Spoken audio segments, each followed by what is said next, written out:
4th জানুয়ারি থেকে 4th ফেব্রুয়ারি two 7th ফেব্রুয়ারি আসানসোলে আমরা আসানসোল সাংস্কৃতিক উৎসব করতে চলেছি। এর দুটো পার্ট আছে, একদিকে নৃত্য, গান, আবৃত্তি, অঙ্কন প্রতিযোগিতা এসব চলবে। অন্যদিকে ভারতবর্ষ এবং আমাদের দেশের বাইরেও বেশ কিছু শর্ট ফিল্ম আছে, সেগুলো নিয়ে আমরা ইন্টারন্যাশনাল ফিল্ম ফেস্টিভ্যাল করতে চলেছি। ইতিমধ্যে আমরা সিদ্ধান্ত নিয়েছি যে আমাদের এই সাংস্কৃতিক উৎসব আসানসোলের রবীন্দ্র ভবনে হবে এবং এই ফিল্ম ফেস্টিভ্যালে মূলত আমরা পাসের মাধ্যমে এন্ট্রি অ্যালাউ করব। কোনো এন্ট্রি ফিজ থাকছে না, কোনো অর্থের বিনিময়ে কাউকে আমরা অ্যালাউ করব না। কিন্তু যারা পছন্দ করেন ফিল্ম ফেস্টিভ্যাল আসতে চান, ম্যাক্সিমাম লোককে আমরা চেষ্টা করব যে আমাদের পাস দিয়ে তারা যাতে আসতে পারেন সেই চেষ্টা আমরা করব।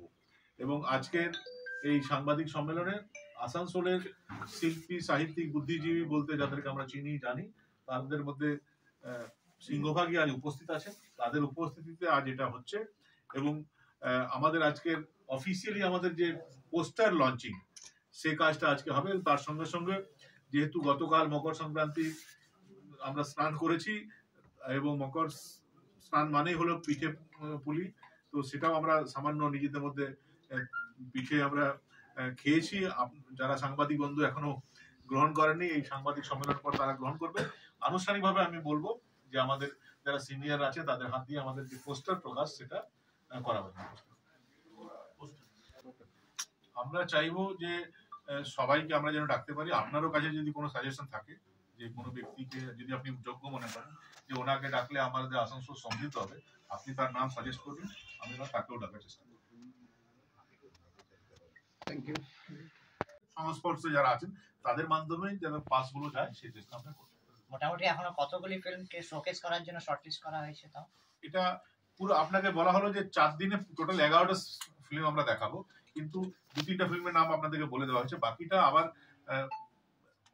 29-30 করে আবার প্রেস মিট করবো, তখন আমরা কোনো ক্যাটাগরাইজ করা হয়েছে কি যে ফিচার ফিল্ম দেখানো হবে 11টা, শর্ট ফিল্ম SRFTI এর প্যাকেজ থাকবে 2 ঘন্টা, তার মধ্যে অ্যানিমেশন থাকবে, তার মধ্যে ডকুমেন্টারি থাকবে, তার মধ্যে শর্ট ফিল্ম থাকবে।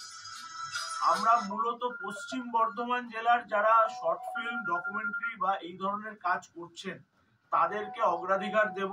আমাদের 11টা থেকে 1টা প্রত্যেক দিন শর্ট ফিল্ম, ডকুমেন্টারি চলবে এবং 2টো থেকে রাত্রির 8টা এটাতে ফিচার চলবে এবং এই দুটো সবটা নিয়ে মোটামুটি 36 থেকে 37টা ছবি দেখানো যাবে।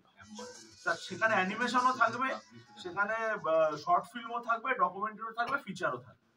বাইরে মুক্ত মঞ্চে তো অন্য সাংস্কৃতিক অনুষ্ঠান চলবে। এবং আপনারা সকলেই জানেন কলকাতা ফিল্ম ফেস্টিভ্যালে যে ফরম্যাটে হয়, যে ফরম্যাট ক্যালকাটা ফিল্ম ফেস্টিভ্যাল বা অন্যান্য সব ফিল্ম ফেস্টিভ্যাল, ইফি থেকে শুরু করে সব ফিল্ম ফেস্টিভ্যালে যে ফরম্যাট মেনটেন করে করা হয়, আমরাও সেই ফরম্যাট মেনটেন করছি। অল ফিল্মস সাবটাইটেল দেওয়া থাকবে, সেন্সার্ড ছবি আমরা দেখাবো এবং যেহেতু SRFTI আমাদের এইটার সঙ্গে অ্যাসোসিয়েশনে আছেন, তো স্বাভাবিকভাবে এটার একটা গুরুত্ব মাত্রা সারা ভারতবর্ষ জুড়ে আমার মনে হয় এটা হবে।